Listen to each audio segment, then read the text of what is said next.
oportunidade de nós estarmos aqui, né? Louvando e agradecendo o nome do Senhor. Estou um pouquinho atacada da alergia, mas Glória a Deus. Nós paramos na semana passada falando sobre as dispensações. Primeira dispensação, inocência. O homem pecou, caiu. Dispensações. Na Bíblia não traz essa palavra. Não existe a palavra dispensação na Bíblia, a não ser quando Paulo se refere ao tempo dos gentios, a dispensação dos gentios. Mas cada etapa nós vamos ler na Bíblia que Deus ele dá determinadas ordens e se ela não é obedecida, ela traz um juízo. É por isso que na palavra nós conseguimos dividir essas dispensações. Quando o homem pecou aqui, o juízo foi a expulsão do Éden. Eles perderam o direito de viver no Éden. Entrou o período, ou a dispensação da consciência. Consciência. Agora o homem sabia o que era o bem e o que era o mal. Ele estava consciente. E quando o homem pecou, Adão, foi passado para Adão, Deus passou para Adão, como ele teria que sacrificar, para quê? Isso já para encobrir os pecados. O sangue dos animais, dos bodes, das ovelhas, eles levaram 1000 anos sacrificando, mas ele apenas cobria os pecados, ele não resgatava. O que veio nos resgatar foi Cristo com o seu sacrifício na cruz, um sangue puro, que definitivamente ele acabou com o pecado. Nós podemos, embora vivermos um corpo de pecado, nós podemos viver para a glória de Deus e com a certeza, a convicção de que nós vamos chegar na glória através do sangue de Cristo.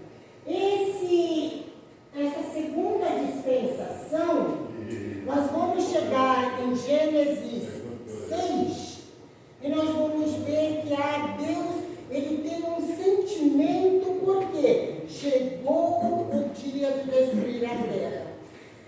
Deus procurou um justo e não encontrou. Achou em Noé e na sua família graça para levar a humanidade adiante. Deus achou graça na família de Noé.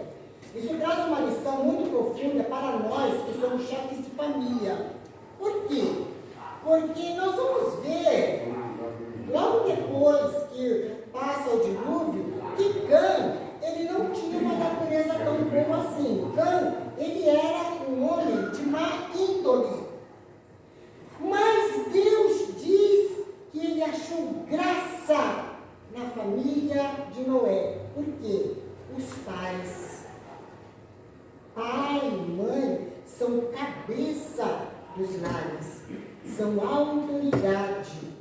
E mesmo que às vezes os nossos filhos não sejam aqueles filhos que nós queríamos que eles fossem, mas todos eles vivem debaixo da bênção de Deus, através de nós, que somos seus servos, que o servimos de coração. Noé era um homem sincero e temente a Deus.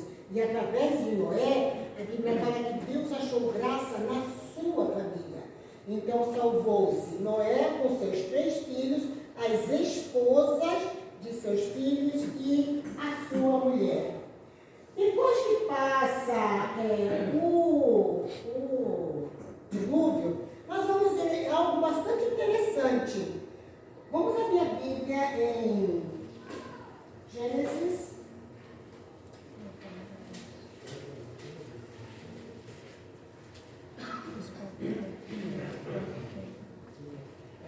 Gênesis capítulo 9, versículo 9,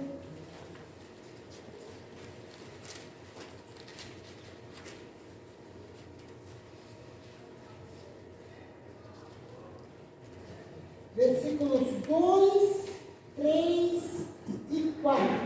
Gênesis 9, versículos 2, 3 e 4. Pode ler. Quem achou, leia bem forte. E o temor de vós, e o pavor de vós virão sobre todo o animal da terra, e sobre toda a ave do céu. Tudo o que se move sobre a terra, e todos os peixes do mar, nas vossas mãos são em terra. Tudo quanto se move, que é vivente, será para o vosso mantimento. Tudo vos tenho dado como a erva do verde. A carne, porém, com sua vida, isto é, com seu sangue, não comereis. Olha que interessante que nós lemos após o dilúvio. Agora Deus estava também dando para Moisés a ordem que eles crescerem, multiplicarem, eles iam dominar sobre os animais, e Deus liberou, versículo 3, tudo o que se move e vive ser-vos-á para alimento. Somente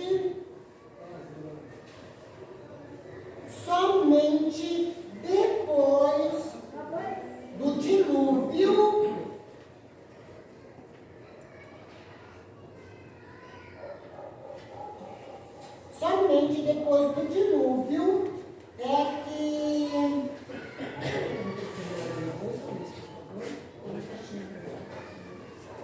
somente depois do dilúvio é que foi permitido ao homem comer carne. Até antes do dilúvio, todo ser humano, tudo que se move, todo ser humano, todos os animais, eles só comiam erva. Lembra que nós falamos que na terra original é aonde viveram os dinossauros. Os dinossauros não eram animais carnívoros, como a mídia mostra hoje, faz inúmeros filmes que eles são matadores, que eles são maus. Não, apesar de serem grandes, eles eram mansos. Por quê? Todos comiam erva. E o homem foi criado, passou toda a primeira dispensação, todo o alimento do ser humano e dos animais. Por isso, eles eram mansos. O homem convivia junto com os animais. Leão, tigre, o que tivesse, eles conviviam juntos. E ninguém afetava, animal nenhum afetava o ser humano. O alimento era erva. Erva mantém tudo passivo. Depois do dilúvio, está aqui na palavra que Deus deu a ordem que podia comer de todo tipo de carne. Aí ele fala que é para não ingerir com sangue, porque o sangue é vida, mas que a carne podia comer. Foi quando os homens começaram a ficar muito maus e os animais se tornaram ferozes. Por quê? Carnívoros. A partir daí, tudo que se movia, a gente vê no reino animal que tem uma cadeia alimentar. O maior sempre come o menor, né? E isso tornou toda essa área da zoologia, então, ferozes, mas somente depois do dilúvio. Antes disso, ninguém comia carne, só ervas, ok? Passou a dispensação na consciência, o juízo foi o dilúvio. Entra a terceira dispensação, governo humano. Agora era o homem que mandava. Deus deu ao homem a liberdade de comandar. Só que entra muitos comandos. É nesse período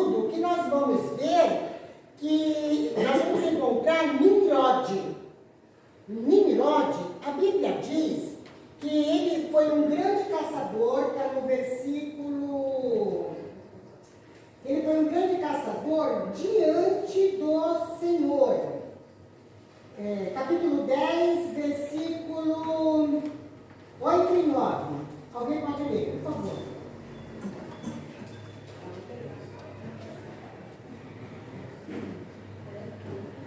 10, 8 e 9. E Uzi gerou Nimrod, este começou a ser poderoso na terra. Este foi poderoso caçador diante da face do Senhor, pelo que diz: como Nimrod, poderoso caçador diante do Senhor. E o princípio do seu reino foi Babel, Erech, e Acabe, e Calné, na terra de Siná. Está vendo? Olha, nós estamos aqui, olha. Terceira dispensação, governo humano. Logo após o dilúvio, se levantou um Nimrod. A Bíblia diz que ele foi um grande caçador diante do Senhor. Não é, quando a Bíblia fala diante do Senhor, não é que ele estava servindo ao Senhor, então diante de Deus ele era um grande caçador. Nimrod foi a primeira personificação de Satanás na terra. Ele é a primeira fase do anticristo na terra. Foi Nimrod. Quando fala diante do Senhor, por quê? Vou usar uma palavra do nosso português. Ele peitava o Senhor. Ele confrontava. Ele se achava o tal.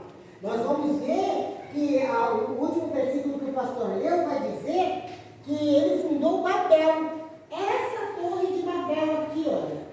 Que nós vamos ver capítulo 3, capítulo 4, vai falar sobre ela. Tudo isso era da cabeça de Nimrod. Ele foi um grande líder.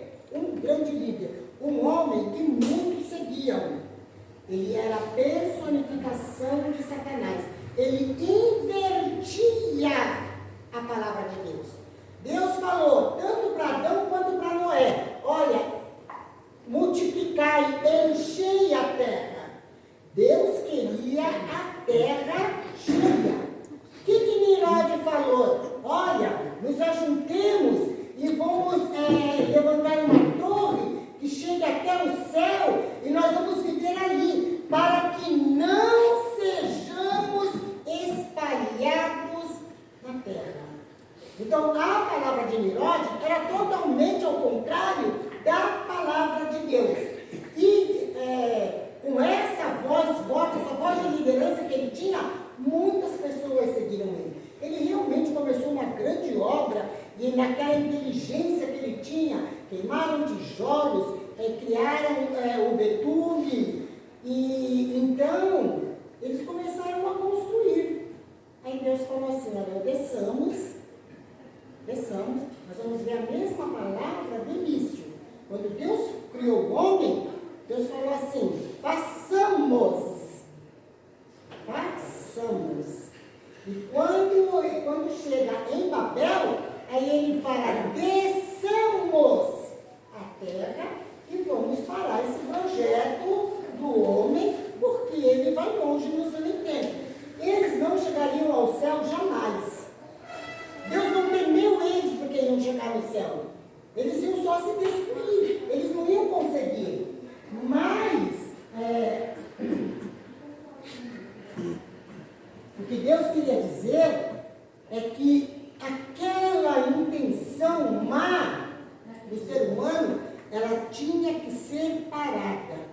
Deus, ele permite que o ser humano caminhe, vai até um determinado ponto. Quando chega ali, ele fala: basta, você chegou no teu limite. Você chegou no limite da maldade, você chegou no limite da tua caminhada, você chegou no limite da onde você poderia chegar.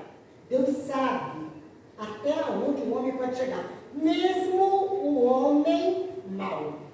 Nós vamos ver lá no Novo Testamento que João fala que o mundo jaz no maligno. máquina daqui está atuando, nós temos visto provas disto nesses últimos dias que nós estamos vivendo. O diabo está atuando na humanidade. Só que tudo o que ele faz tem um limite. E Deus sabe. Nós não sabemos, mas Deus sabe qual é o limite. Até onde ele pode ir, até onde ele pode não ir. Então, em juízo a essa terceira dispensação do governo humano, foi exatamente o quê? A confusão das línguas. Deus desceu e de todos aqueles homens, tudo aquilo, toda aquela comunidade gigantesca que tinha ali, que estavam trabalhando em Babel, Deus confundiu a língua de todos. Eles se dividiram em clãs. Então, a família de cada um, eles só se entendiam ali entre família. A língua se tornou diferente da família do outro. Aquela família, a língua era diferente da do outro. Eles só se entendiam em clãs. Então, eles foram se espalhando e cada um que se entendia, e ali eles foram se multiplicando. E dessa forma, nós temos hoje tantas nações e tantas línguas diferenciadas, não só línguas, mas como também dialetos, né? Em cada nação, em cada continente, existe a língua local e os dialetos, né? A gente vê que no Brasil, o Brasil fala o quê? Fala português. Mas se você chegar lá no sul, eles vão falar tchê. Você chama na Bahia, oxente, né? Cada lugar tem o seu linguajar. E estão todos dentro do Brasil. Assim também é nas outras nações. Nós chegamos aqui na quarta dispensação. Depois que passa, eles se espalham e os clãs caminham, a descendência de Sete, que é a descendência de Sem, Noé era da descendência de Sete. A descendência de Sem, que é a mesma que veio Jesus, nós vamos encontrar quem? Um Abraão. Deus encontra um Abraão na descendência de Sem. E ele chama. Abraão, ele vivia num país idólatra, ele era cananeu, ele era da Babilônia, gente. A gente hoje fala assim, a Babilônia apresenta tudo que é mal, a Babilônia só fala de coisa má. Abraão era da Babilônia. Não importa de onde nós sejamos, o importante é que nós tenhamos um coração que serve a Deus, um coração que adora o Senhor, um coração que busca a verdade. Foi isso que Deus encontrou em Abraão. Ele estava lá em Ur dos Caldeus, uma família totalmente idólatra. E aí, mas Deus acha em Abraão um coração sincero, um coração que buscava a verdade. Ele adorava os deuses que a família dele adorava, servia, mas no seu interior era como dizer assim: isso daqui não é tudo, isso daqui não é a verdade. Aonde está a verdade? Como que eu vou chegar na verdade? O mesmo sentimento que teve Martinho Lutero em 1517, quando Deus rompeu a Igreja Católica. Deus tirou uma igreja de dentro da outra igreja. Porque Lutero, ele olhava para dentro da igreja e ele falava assim: mas isso daqui não está certo. Por que fazer isso? E para quem conhece a história de Lutero, ele diz que ele carregava um peso muito grande sobre ele, porque ele sentia que por mais que ele fizesse o que a Igreja Católica, a Igreja Romana ensinava a fazer, tantas rezas, tantas coisas, as indulgências que eram comprar isso, nada fazia ele sentir paz. Ele sentia um peso, era o peso do pecado dele. Ele falava assim: aonde vou encontrar a verdade? porque ele estava dentro de uma igreja que ele não sentia paz. E foi lendo a Bíblia, que quando chegou no livro de Romanos, ele entendeu a justificação pela fé. A justificação não vinha das obras. A justificação vinha pela fé, através de Jesus. Só Jesus podia nos justificar. As obras, queridos, são necessárias. Quem tem Cristo no seu coração, quem tem o Espírito Santo de Deus no seu coração, automaticamente ele tem boas obras. Mas não é que as boas obras salvam, não. Os espíritas estão lá cheios de boas obras porque eles acham que são salvos pelas obras. Nós somos diferentes. Nós cremos que somos salvos pela fé em Cristo, e essa fé em Cristo, esse Espírito Santo dentro de nós, gera boas obras que nós precisamos demonstrar, principalmente pelo nosso próximo.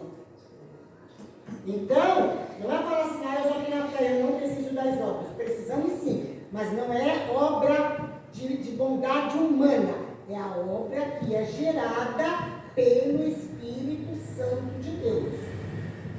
Deus encontrou Abraão, que buscava essa verdade que ele não sabia onde estava. E nós vamos ver que a vida de Abraão foi impactada no dia que Deus falou com ele: sai da tua terra. E a ordem não era só assim, me adora. A ordem foi: sai da tua terra, quer conhecer a verdade? Quer encontrar a verdade? Sai da tua terra, sai da tua parentela, do meio da tua família, e eu vou te dizer o lugar para onde você vai. Abraão saiu sem destino. Não é, queridos, que Deus despreza a família. Por que Deus mandou Abraão deixar a família para trás? Abraão deixou a família para trás? Não. Ele levou Ló com ele e o pai dele.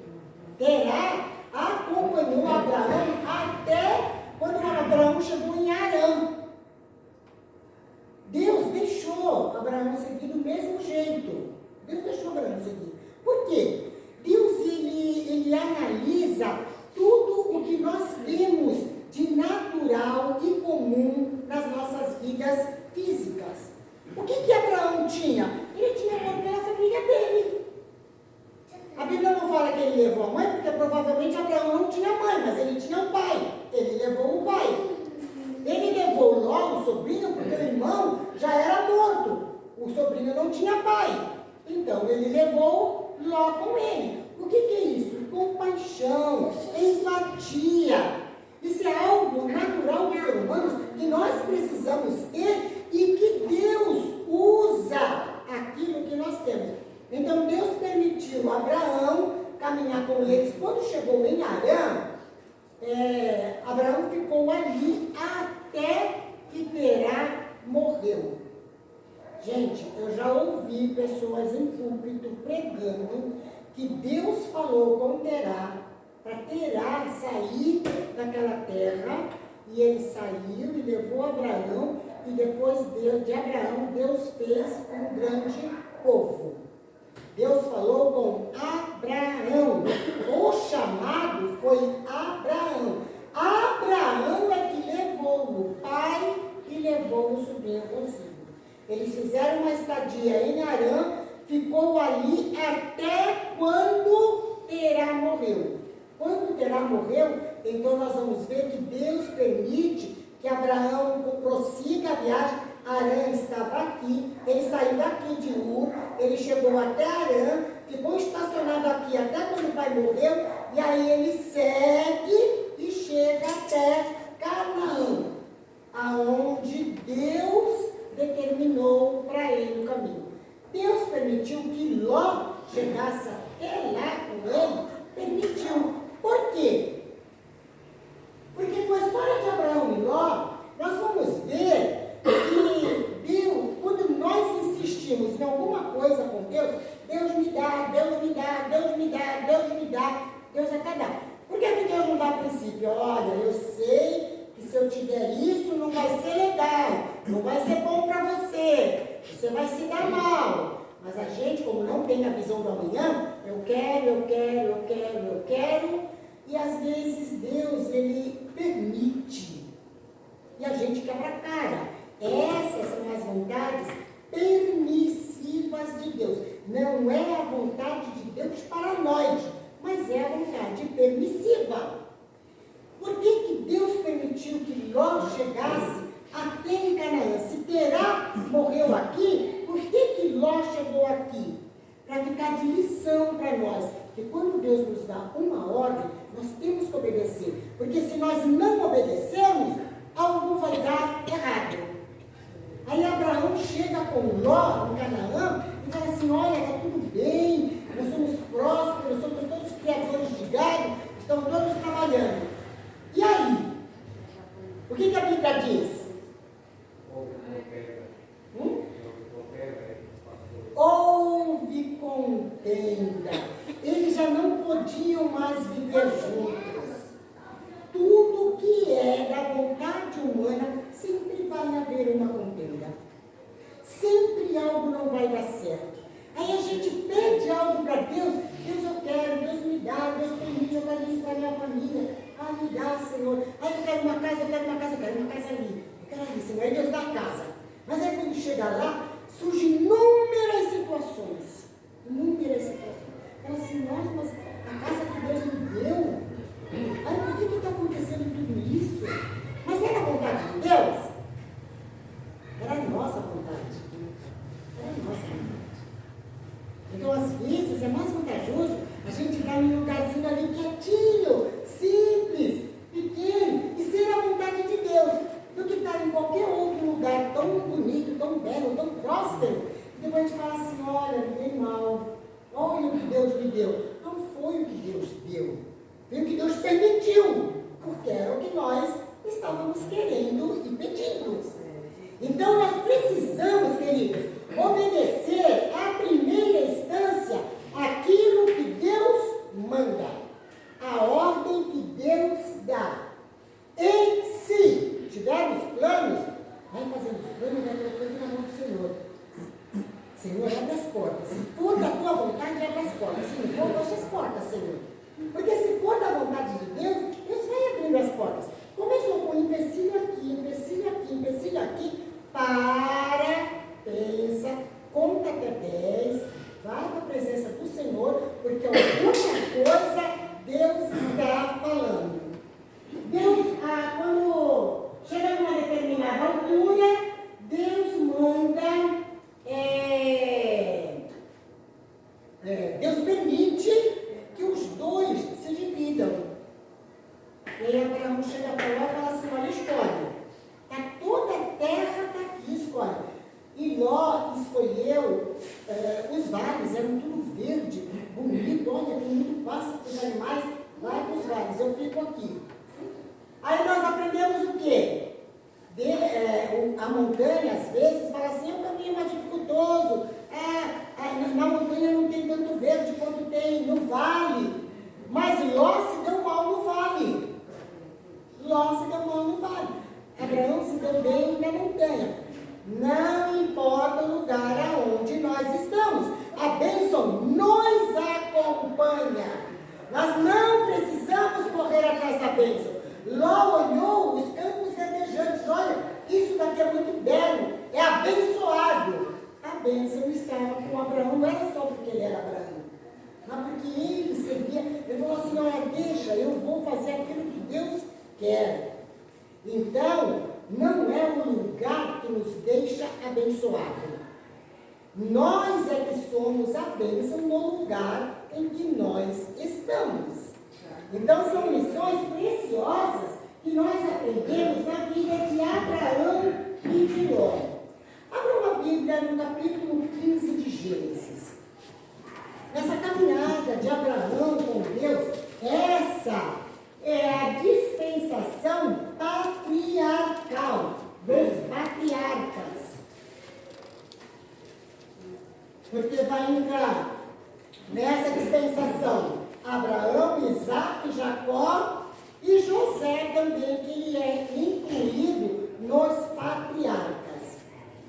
Gênesis 15. Deus, desde que Abraão saiu da terra dele, que Deus vai prometendo, olha, eu vou te dar um filho. Quando Deus chama Abraão, ele já tinha 75 anos. 75 anos já é uma idade avançada. Sara tinha 65. Sara era 10 anos mais nova que Abraão. 65 anos, a mulher já não tem mais os seus costumes. Então não gera mais. Tem uma idade própria para se gerar. Passou dali, já não existe mais geração.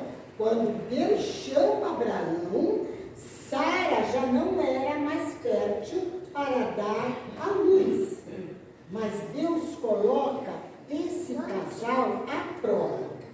Tudo aquilo que Deus faz vem através de milagres. Para nascer um povo, que dele viria Jesus, não seria um povo qualquer. Por isso Deus prova Abraão até o limite. Porque o que ia sair dele, a geração que vinha dele, seria especial. Seria totalmente a vontade de Deus e não a vontade do homem. Com 75 anos, Deus chama Abraão, Abraão começa esse trajeto e Deus está falando para ele, eu vou te dar um filho, eu vou te dar um filho. E nós chegamos em Gênesis 15. Esse capítulo de Gênesis 15, queridos, ele é simplesmente maravilhoso. Eu poderia falar no dia e uma noite desse capítulo, mas nós vamos abreviar ele aqui totalmente. No meio dessa promessa que Deus fez para Abraão, nessa altura, ele já tinha se dividido, Ló já tinha sido levado cativo, Abraão foi com seus 380 homens, treinados na casa dele, foi atrás de Ló, guerrearam numa guerra, 5 reis contra 4, isso está no capítulo 14 de Gênesis, e Abraão venceu aquela batalha, trouxe Ló de volta. Se eu começar a falar no capítulo 14 também, eu vou fechar a noite aqui, porque essa passagem de Gênesis 14 é simplesmente maravilhosa. Mas eu vou me segurar e ficar em Gênesis 15. Gênesis 15, Deus chama Abraão mais uma vez para um pacto. Olha, Abraão, está chegando o tempo determinado. O meu tempo está chegando na sua vida. Então agora Deus começa a preparar Abraão, mostrando para Abraão que nem tudo seria só alegria. Para cumprir a vontade de Deus, não é para assim, eu estou fazendo a vontade de Deus, eu estou servindo ao Senhor, a minha vida vai ser só alegria agora. Não. Tem as partezinhas difíceis, tem as tribulações, tem o deserto, tem as angústias. O importante é nós nunca largarmos da mão do Senhor. E aí Deus chama Abraão para um pacto. É esse capítulo 15.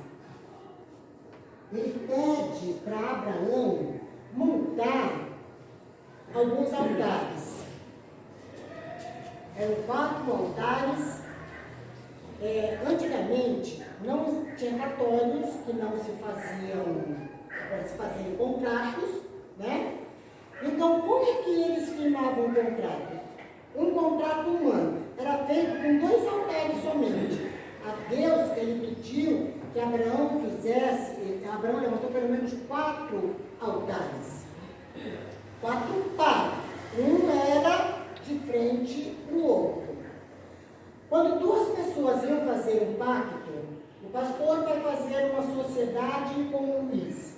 Então eles levantavam os altares, pegavam um animal, era partido no meio, ele era colocado. Do jeito que ele era partido no meio, ele era colocado aqui.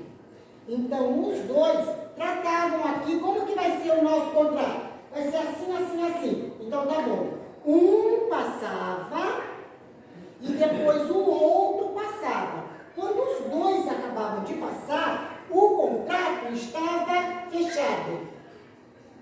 resposta era: aquele que quebrar o contrato morre como esse animal morreu. Esse era um dos pactos que eram feitos na época de Abraão. E aí Deus chama Abraão para um pacto. A Bíblia diz que ele manda separar, versículo 9, uma novilha, uma cabra, um cordeiro, cada um de 3 anos, e um par de rolinhas. Então foram 4 altares erigidos: a novilha, o boi, a cabra e um cordeiro. E por último eram 2 rolinhas colocadas, uma de cada lado. Os animais eram partidos ao meio. Abraão já conhecia como era feito os pactos, então ele partiu, preparou os animais e ficou esperando. Cadê o Senhor? O Senhor vai fechar o pacto comigo, cadê o Senhor? Ele ficou esperando. E ele ficava ali enxutando, porque animal partido, cheiro de carne, cheiro de sangue, as aves, os abutres vinham. E Abraão ficava ali enxutando e esperando Deus. Até que foi chegando a tarde. A Bíblia diz que Deus fez um sono muito pesado cair sobre Abraão e ele se deitou, mesmo sem vontade, mas o sono chegou, ele se deitou e dormiu. Nesse breve sonho, nesse breve sono que Abraão teve, ele viu o Senhor. Deus falou com ele. E aí, os versículos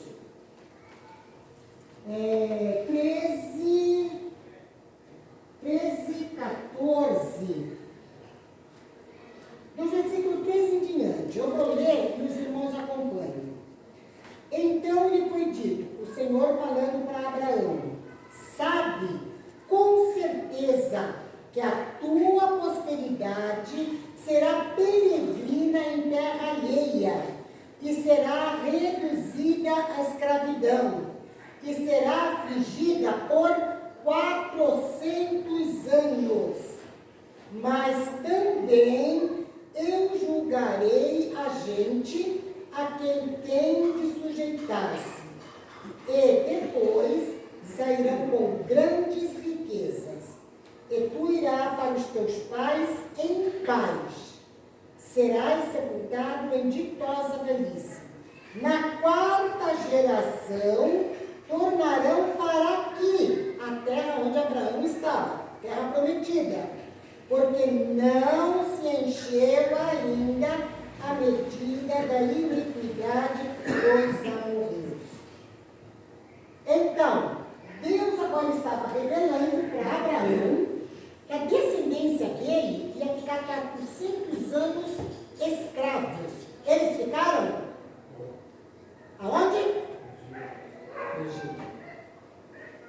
A descendência de Abraão, a família de Jacó, 72 almas desceram para o Egito e lá eles ficaram cativos por 400 anos. Deus me fala que eu vou julgar o povo que te subjugar, eu vou julgá-los. Mas é necessário que isso aconteça, por quê? Porque a medida dos amorreus ainda não está completa. Medida dos amorreus. Para o versículo 16, porque não se encheu ainda a medida da iniquidade dos amorreus. O que a Bíblia nos revela com isso? Todo pecado tem uma medida. Deus sabe qual é a medida. Às vezes, alguns dos nossos filhos se afastam, eu falo isso por experiência própria, se afastam dos caminhos do Senhor, e a gente fala assim: Senhor, mas eu oro tanto para ele voltar, eu gosto tanto para ele voltar, eu tenho fé, eu acredito, por que ele não volta? Tem um tempo determinado, o tempo da iniquidade dos amorosos. Todo pecado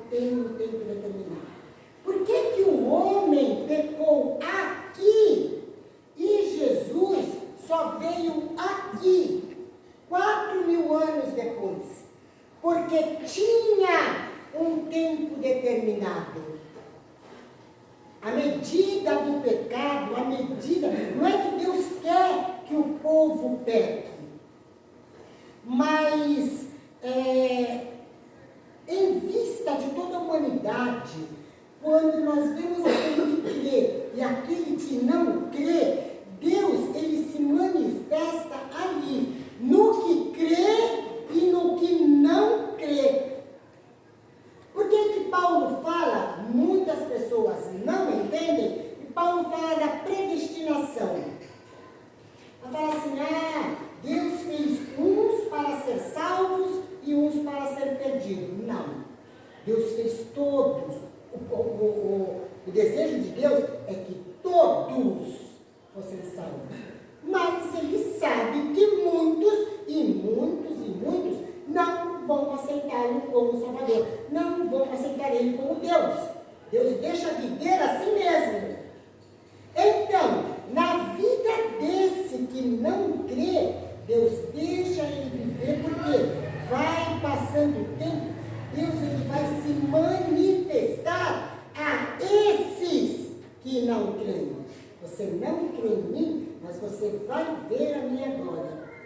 Um Herode, um faraó no tempo de Moisés. Faraó, ele não ia se converter nunca a Deus, ao grande eu sou que Moisés apresentou. Ele não ia se converter. No entanto, antes que ele viesse a perecer nas águas do Mar Vermelho, Deus, ele enviou 10 pragas para o Egito. Dentro dessas 10 pragas, Deus manifestou a sua soberania, a sua glória, o seu poder. Ele morreu, mas ele morreu vendo a grandeza de Deus. Ele não aceitou Deus porque ele não quis. Uma opção dele. Predestinados. Nós estamos aqui porque nós somos predestinados à salvação. Por isso nós estamos aqui. Deus me escolheu. Gente, não é que Deus escolheu você e não escolheu o outro. Deus sabia quem você ia ser. Quando eu nasci, a irmã está fazendo aniversário hoje. Felicidades. Deus sabe, lá na eternidade, aqui na eternidade, Deus já sabia quem era ela. Quantos anos ela está fazendo hoje? Ela estava falando para mim, irmã, eu sou um milagre. Deus sabia de tudo que ela ia passar e ela está aqui para engrandecer o nome do Senhor. Por quê? Deus ele já sabia. Passou por tempos ruins? Passou, mas Deus guardou. E ela vai estar entre nós até o dia que Deus determinar. Porque se nós falarmos assim, Deus só tem tudo de bom para mim, então eu ia morrer nunca. Vai morrer sim. Vai passar dor, vai passar enfermidade, vai passar sufoco. Mas está ali, Deus sabe que está fiel, está servindo. Agora, na vida daquele que não crê, Deus ele também se manifesta. Ele permite ver todas as bênçãos que ele traz sobre o seu povo. O povo do Egito viu as bênçãos sobre os hebreus. Quanto que Deus ligou? Pensa, o Egito inteirinho em trevas, só a terra de Gósen é que tinha luz. Só a terra de Gósen. E detalhe, querido, a luz era daqui da terra de Gósen. Para cá era trevas. Eles viam a divisão de luz e trevas. Eles falam assim, como que a gente está em trevas e eles têm luz? Pensa que todas as águas do Nilo se tornou em sangue, mas os hebreus tinham água limpa para eles beberem. Os piolhos, os gafanhotos arrasaram com a terra do Egito, mas na terra de Gósen eles não chegaram. Então foi notório o poder e a soberania de Deus. É tanto que quando o povo de Israel saiu do Egito, muitos egípcios saíram com eles. Muitos egípcios, eles seguiram para o deserto junto com a nação de Israel. Por isso que quando Deus começou a dar as leis, Deus falou sobre o estrangeiro. Nós, como cristãos, temos obrigação de cuidar dos estrangeiros. E Deus falou para o povo de Israel: cuida dos estrangeiros que vivem entre vocês. Quem eram esses estrangeiros? Os egípcios que tinham saído e acompanhado eles nessa trajetória no deserto. Por quê? Porque eles viram a manifestação de Deus e eles creram no Deus dos hebreus e seguiram com eles. Agora, aquele faraó, ele não era escolhido. Não é que Deus criou ele para o mal. Deus criou ele para a salvação, mas ele não quis Jesus. E assim muitos outros que nós vemos até o dia de hoje. Quando nós olhamos para os nossos filhos e nós colocamos eles nas mãos de Deus, às vezes a libertação, a bênção que a gente quer, não chega na hora que a gente quer, mas chega no tempo de Deus. O tempo de Deus é bom, perfeito e agradável. Embora parecer que ele chega atrasado, mas ele não chega atrasado para ninguém. Para ninguém. Ele pode não chegar e não ser da forma que eu quero, mas no tempo dele, da forma dele, o tempo dele vai chegar. E vai ser um tempo de paz, um tempo próspero e um tempo de bênção. Por isso, nesse texto, Deus deixou gravado isso. Para quê? Para nós sabermos que existe um tempo de Deus. Existe um tempo de pecado. É mistério que o pecado domine sobre a vida dos meus filhos por um tempo determinado. Por quê? Porque quando chegar a bênção, aquilo vai ser para engrandecer o nome do Senhor. Amém? Quando Abraão desperta daquele sono, os altares estavam preparando e ele vai se levantando, não deu tempo. Ele viu que uma coluna de fogo passou entre aquelas metades. Atrás daquela coluna de fogo passou uma coluna de fumaça. Isso está registrado no versículo 17. E sucedeu que, posto o sol, houve densas trevas, e eis um fogareiro fumegante e uma tocha de fogo. Fogareiro fumegante era uma coluna de fumaça e uma tocha de fogo que passou por entre aqueles pedaços. Deus chama Abraão para um pacto. Deus traz algumas revelações para ele. E quando ele está despertando, ele não tem tempo de passar. O fogo passou e a coluna de fumaça passou. Mas quando duas pessoas passavam por entre as metades, quem falhasse no pacto morreria. Abraão não teve tempo de passar. Deus não permitiu que o homem, ser humano, passasse. Por quê? Porque por mais fiel que Abraão era ao Senhor, ele era pecador, ele ia falhar. Ele ia morrer, ia ser Deus contra um mero mortal, ele ia ser destruído. Quando aquela tocha de fogo passou e a coluna de fumaça, nós estamos vendo o quê? Deus passou, Deus não chamou Abraão para um pacto? Deus passou e o Filho passou no lugar do homem. Aquele fogareiro de fumaça era o Filho, a tocha de fogo era o Pai, o fogareiro de fumaça, a coluna de fumaça era o Filho. Passou o Pai e passou o Filho. O Filho no lugar do homem. Quem morreu? Jesus. Como homem, ele morreu no lugar do homem que era falho. O pacto ali com Abraão foi fechado para a crucificação de Jesus. apontava para Cristo. Esse é quase o final da era patriarcal. Logo depois desse fato, Sara engravidou, teve Isaac. Eles já tinham Ismael, vontade da carne. Sara falou assim, olha, Deus parece que está demorando, então vamos fazer algo, vamos dar uma ajudazinha para Deus. Talvez as palavras que ela quisesse dizer não era essa, mas nós sabemos que era isso, né? Vamos dar uma ajudazinha para Deus, porque está demorando. E aí, ela vai, entrega a serva para Abraão, realmente uma criança nasce, mas ali é vontade da carne. Para ser filho da promessa, tinha que ser algo inusitado, algo impossível para o ser humano. E aí Deus permite que Abraão faça 100 anos e Sara 90. Abraão tinha 100 anos. Abraão era descendente de quem? 100. De 100.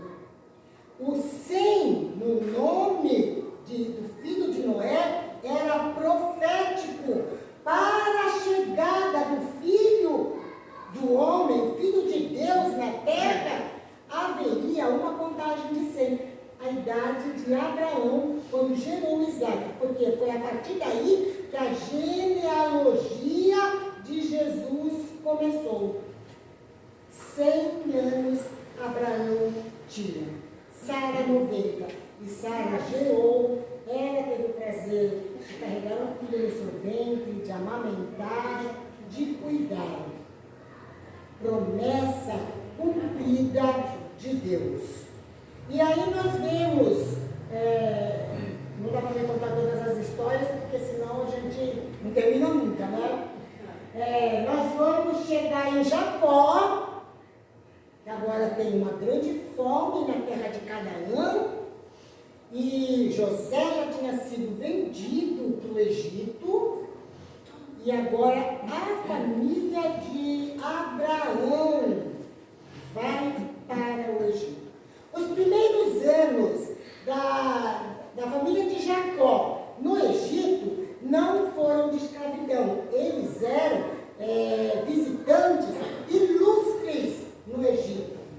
Mas quando foi passando 100 anos, 150, 200 anos, aquele faraó que gostava de José, que trouxe a família de José, sabe, com tanta destreza para a terra do Egito, agora já é esquecido, ninguém lembrava mais.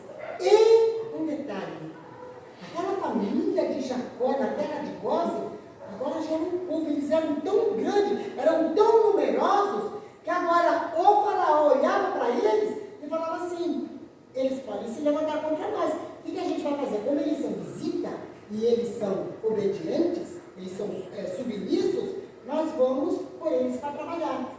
Foi quando começaram a subjugar o povo, os hebreus. Ali eles ainda não eram o povo de Israel, ali eles eram os hebreus. Os hebreus foram subjugados. E aí, de acordo com o tempo foi passando, eles foram ficando escravos, empregados, escravos, e daqui a pouco eles não tinham mais vida própria. Eles eram literalmente escravos do Egito. Até que Deus levantou Moisés. Deus levanta Moisés, manda Moisés voltar lá no Egito e trazer o povo dele de volta. A vida de Moisés nós vemos 3 etapas de 40 anos. 40 anos ele viveu no palácio, ele foi muito bem preparado. 40 anos ele viveu no deserto de Midian, cuidando de ovelhas. E depois 40 anos ele passou no deserto, liderando o povo de Israel. Isso nós vamos ver lá no Novo Testamento também. Quem é que Deus usa? Aquele que é preparado. Sabe o que é que nós estamos fazendo aqui? Nós estamos nos preparando, estamos aprendendo, estamos conhecendo um pouco mais da palavra de Deus. Por quê? Porque nós estamos preparados, nós somos muito mais usados por Deus. Muito mais. Nós vamos chegar lá no Novo Testamento, lá no capítulo 9 de Atos, Deus chamou um Saulo que era perseguidor da igreja, fariseu, estudou aos pés de Gamaliel. Ele era de uma alta família, ele era judeu, mas era um judeu fariseu. Fariseu era um grupo religioso, eles estudavam e viviam a Torá, as leis. Então, Saulo sabia de tudo sobre as leis, sobre a Torá, ele entendia tudo. Agora ele se encontra com Jesus, aí ele volta lá para a Arábia, onde Deus entregou os 10 mandamentos, ele fica ali em comunhão. Deus revela a nobreza do Evangelho, o mistério do Evangelho. Mas Saulo era preparado. Ele conhecia a lei e agora Deus estava mostrando, revelando para ele a graça. Ele podia ser revelado a graça, por quê? Porque ele conhecia a lei. E a gente vai ver que Saulo escreveu 13 cartas no Novo Testamento. Todos os outros homens foram grandes homens de Deus, foram apóstolos, muito usados. A Bíblia fala que a sombra de Pedro curava. Mas Pedro escreveu 2 epístolas. Saulo escreveu 13. Então nós vamos ver, queridos, que aquele que mais se prepara é aquele que Deus mais usa. Deus vai usar a todos, mas o teu esposo, a coisa que você faz, a tua disposição, a tua posição diante de Deus, vai falar muito mais. Vai falar muito mais. Está se preparando para quê? Deus vai usar muito mais. Óbvio que a gente não pode só estudar e aprender já pensando assim, eu vou porque Deus vai fazer, eu vou dar porque eu vou receber. Não, isso tem que nascer dentro de nós, isso tem que ser gerado dentro de nós. O desejo tem que sair daqui de dentro. Né? Então, é muito importante que a gente aprenda. Essa dispensação patriarcal termina com a escravidão no Egito. Deus levanta Moisés, está aqui, a 5ª dispensação, a lei. Deus levanta Moisés e leva o povo para o deserto, deixa o povo 2 anos na frente do Monte Sinai. 2 anos. 2 anos que Deus deu as leis, deu os costumes, os hábitos, como vocês vão se vestir, como vocês vão andar, como que vocês vão comer, o que vocês vão comer, como vocês vão preparar a comida. Deus, ele legislou um povo inteiro com leis, costumes e hábitos. Deus preparou aquele povo ali, 2 anos. Aí vamos lá de novo. 2 anos no Monte Sinai, aprendendo para poder continuar a jornada. Vou dar um exemplo, nosso curso de teologia é de 2 anos. Quem senta 2 anos para aprender, vai ter uma jornada inteira para Deus usar. Mas tem que parar para aprender. Não era mais gostoso vocês estarem em casa dormindo? Mas vocês se dispuseram, não, vou para a casa do Senhor, eu vou aprender, eu vou ouvir a palavra, vou na quarta, vou na sexta, vou no domingo, eu quero me encher da palavra, eu quero me encher de Deus. Cada dia eu recebo um pouquinho. Por quê? Aquele que se senta e recebe é aquele que Deus vai usar. Nós precisamos desse tempo na presença de Deus. Eu estudo até hoje, querido. Eu estudo até hoje, eu não paro de estudar. Agora nós estamos de férias já há um tempo, mas eu estudo hebraico, eu estudo geografia bíblica, isso tudo aula direto de Israel. Tenho lá meus cadernos, tenho que fazer lição, tenho que fazer minhas pesquisas. A gente estuda ainda. Por quê? Porque é preciso. Deus está se revelando cada dia. Aquele que se dispõe a ouvir o Senhor, Deus prepara, Deus levanta, Deus Deus usa. Amém? A quinta dispensação, Deus legislou, Deuteronômio capítulo 28, se vocês lerem em casa, vocês vão ver que tudo o que Deus falou para o povo de Israel, em Deuteronômio capítulo 28, aconteceu tudo lá na frente. Eles foram levados cativos por Nabucodonosor. A Síria levou as 10 tribos, Judá, que era da onde viria Jesus, Deus preservou Judá, eles foram para o cativeiro e eles voltaram. Deuteronômio 28 vai dizer que se eles fossem infiéis ao Senhor, um povo de aparência feroz como leão, fugindo como leão, iria vir sobre eles. E nós vamos aprender, quando nós entrarmos no livro de Daniel, isso daqui é uma base escatológica que Deus deu para Daniel. Ele vem desde o tempo dos reis, já tem a cabeça, a Babilônia. Cada um desses impérios, ele tem a representação de um animal.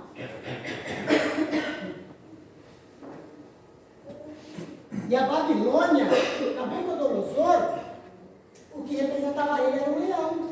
E está escrito lá em Deuteronômio. Deus ele não escondeu nada do seu povo. O que faltou? O povo ler a palavra e entender que Deus já havia falado aquilo. Olha, queridos.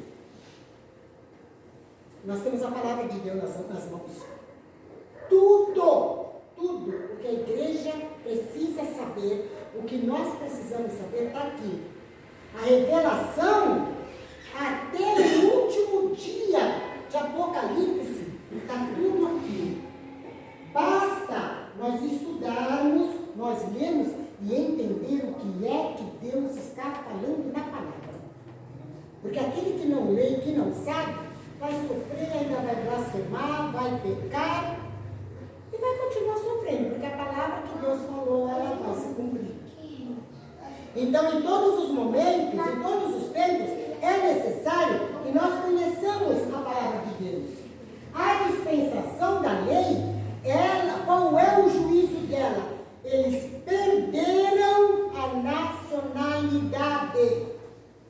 As 10 tribos foram levadas cativo, a tribo de Judá e Benjamim foi levada por Nabucodonosor, voltou para a terra. Construíram o templo, os muros de Jerusalém, nós vamos ver lá na história de Esdras, Neemias, porém, eles continuaram debaixo de jugo pagão, porque a Babilônia se levantou como império, o Medo Persa, a Média e a Pérsia venceram a Babilônia, os judeus ficaram debaixo do Império Persa, a Grécia venceu o Império Persa, os judeus ficaram debaixo do jugo dos persas, até que se levantou os romanos, venceu a Grécia e os judeus continuaram debaixo do jugo romano. Eles perderam a nacionalidade. Eles perderam a nacionalidade. Esse foi o juízo da dispensação da lei. Com a chegada do Império Romano, isso já no Novo Testamento, Mateus, então vem quem? Chega quem? Jesus.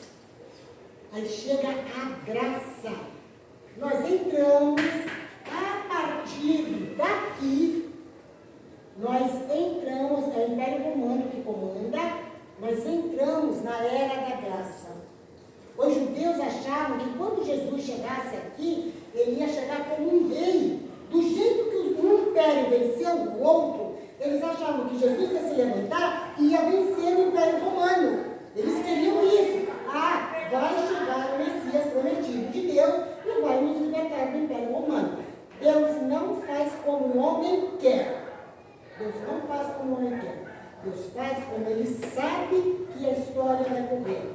Não é eu que escrevo a história. história e Ele está nos revelando para nós entendermos e saber como é que nós vamos caminhar no meio dessa história tão terrível que é da humanidade. Porque o mundo com pecado só pode viver uma história terrível, né? Então Deus traz essa revelação. Aí chega essa dispensação da graça. Nós estamos aqui dentro ainda.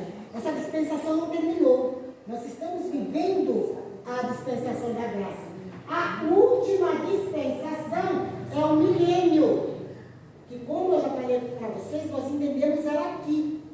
Deus ele trabalhou seis dias para a humanidade. Ele dá direito ao homem viver 6.000 anos de história, com tudo aquilo que ele criou para a humanidade. O último dia foi o Shabat. Deus não precisava, mas ele descansou. O Shabat está aqui, olha. Vai ser o reino milenário nessa terra que nós estamos pisando. Ainda vai haver um reinado de 1000 anos de paz, de sossego, de tranquilidade, que o próprio Jesus vai reinar sobre o seu povo. Nós, só um minutinho, nós não estamos mais aqui, hein, gente? Nós não vamos viver no reino milenário. Nós já vamos estar arrebatados, nós vamos estar num lugar muito melhor, vamos dizer assim. Porque a essa altura, nós já estamos reinando com Cristo. Ele desce para reinar sobre Israel e nós estamos reinando com ele. Interessante, né? Estava recordando aqui, por exemplo, quando o povo entrou na Terra Prometida, até a saída do cativeiro, 1000 anos. Cronometrado, né? Interessante. Tudo cronometrado, tudo. Deus, ele dá datas. Nós vamos aprender isso em Daniel. Deus dá data. Olha, conta do tempo tal até o tempo tal, vai dar tantos anos. Conta do tempo tal, vai acontecer isso. Deus, ele dá datas exatas na palavra. Por isso, nós precisamos entender. Passado a dispensação, 9 horas. Meu tempo acabou.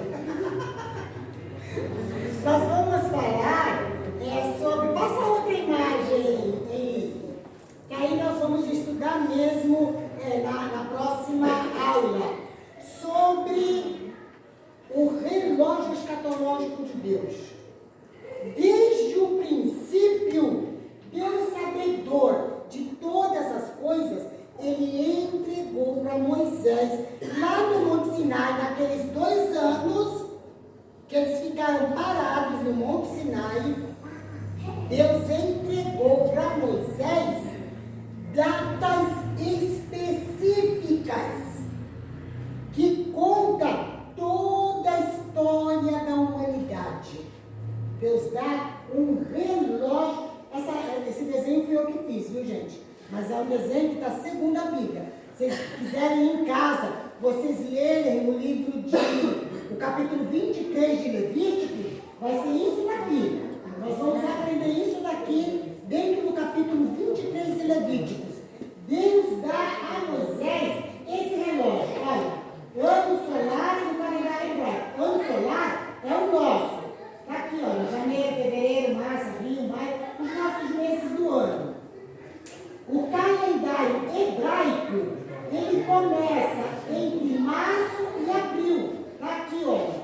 O primeiro mês do calendário hebraico. O nosso começou aqui. O deles vai começar aqui. O mês de Nissan. E para cada um desses meses, no calendário hebraico, Deus ele determina festas. Israel até hoje comemora festas. Só que só abram a Bíblia, eu vou encerrando, gente. Só abram a Bíblia em Levíticos 23 e nós vamos ver algo importante. Tudo que a gente lê na palavra tem algo, os detalhes nos traz explicações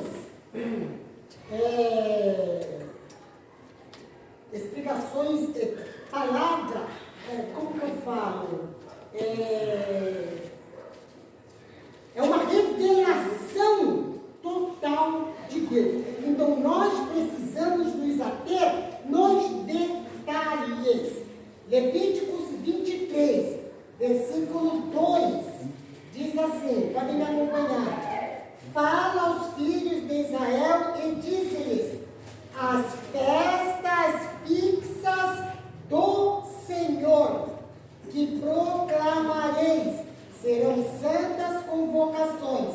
São estas as minhas festas. As festas não eram do povo de Israel. Até hoje nós comemoramos a Páscoa, por exemplo, né? A Páscoa ela se tornou universal. É uma festa judaica. Cada festa dessas não é do povo. A festa é de Deus.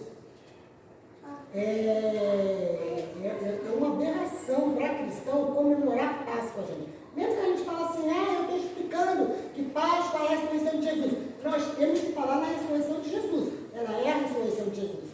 A Páscoa, junto com os pães ázimos, que era junto uma festa só, porque era dentro da mesma semana, ela fala da morte e da ressurreição de Jesus. Mas a Páscoa, ela foi concluída em Cristo. Cada festa que é cumprida em Cristo, ela não é para ser mais comemorada. Essas festas são do Senhor. Páscoa, pães ázimos, primícias, Pentecoste, trombeta, expiação, tabernáculo, está tudo dentro do capítulo 23, elas são festas do Senhor. Todas elas apontam para Cristo. Todas elas apontam para Cristo. Uma vez cumprida, elas não eram mais para serem festejadas. Então, é um erro que mesmo nós, os cristãos, fazemos. Deus ele fecha os olhos para muitas coisas que nós cometemos. Somos meros mortais. Mas nós encontramos, tem igrejas por aí no Brasil que eles não comemoram Páscoa. Eles não comemoram. Eles falam da morte, da ressurreição, mas não tem aquela coisa. Na minha igreja eles fazem, gente. As crianças que vão apresentar a Páscoa, eles montam lá uma peça e vão apresentar. E aquele dia da Páscoa que a gente faz, na minha igreja fazem também. Na minha igreja fazem também. Mas isso literalmente é errado, queridos. É errado. Que o pastor traga uma mensagem especial no dia da Páscoa para falar sobre a morte, a ressurreição de Jesus. Sim, porque ela é o quê? Ela é a morte e a ressurreição de Jesus. Mas ela não é para ser comemorada. E muito menos com coelhinho, gente. Coelhinho não existe. Coelho nem bota ovo para dizer que é um ovo de Páscoa, gente. Muito menos de chocolate. Muito menos de chocolate, não tem nada a ver. Então a gente vê assim, hoje uma aberração terrível, né? Mas aos pouquinhos a gente vai aprendendo e a gente sabe que tem criança quer sempre tá vendo todo mundo ganhar chocolate, ganhar bombom. Então tem que sempre sentar com a criança, esclarecer toda a palavra de Deus e de preferência não dá na semana da Páscoa, dá depois, ou dá antes, que não seja na semana da Páscoa. Compra lá o chocolate antes, o ovinho lá, dizem que é da Páscoa antes, compra depois de passar, né? Mas não naquela data, para quê? Para não fixar isso na mente das crianças. Tem coisas que é colocada na mente das crianças que depois para tirar é muito difícil. É muito difícil. E quantos adultos que crescem com essa coisa de Páscoa, chega na semana da Páscoa, tem que comprar chocolate, tem que comprar ovo, por quê? Foi incutido na cabeça deles. Então, é muito importante que aos poucos a gente vá tirando isso da mente das nossas crianças e trazendo eles para a realidade que é Cristo. Amém? Deus abençoe a todos, que Deus nos abençoe.